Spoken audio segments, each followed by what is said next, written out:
lui, le responsable du délogement. Je vous montre. Vous serez d'accord que quand je tourne mon tournevis, j'applique une rotation. Donc cette rotation, on l'a dit, on peut la décomposer en une force comme ça et une force comme ça. Le fameux couple de forces dont on parlait tout à l'heure. Maintenant, si on descend au niveau du bout du tournevis, on a bien cette force issue du tournevis qui est retransmise sur ce que je vais appeler l'ailette. Mais comme il y a un angle, quand l'ailette vient en contact avec la vis, il y a une force de réaction de la part de la vis. Comme moi en ce moment sur ma chaise en fait, je lui applique mon poids et elle, en échange, elle me retient, je sens la chaise sous mes fesses et elle applique une force sur moi. Si elle n'était pas là, je passerais au travers de ma chaise. C'est le fameux principe d'action-réaction.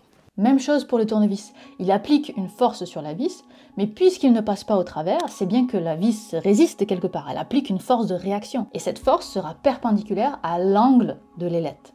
Ce qui fait que la force est en angle. Ça veut dire qu'elle pousse partiellement contre le tournevis, directement, de façon horizontale, donc c'est la force qui va produire la rotation, celle qu'on veut, mais elle pousse aussi vers le haut, une force verticale. Et c'est ça, c'est cette composante qui déloge le tournevis. En plus de ça, comme les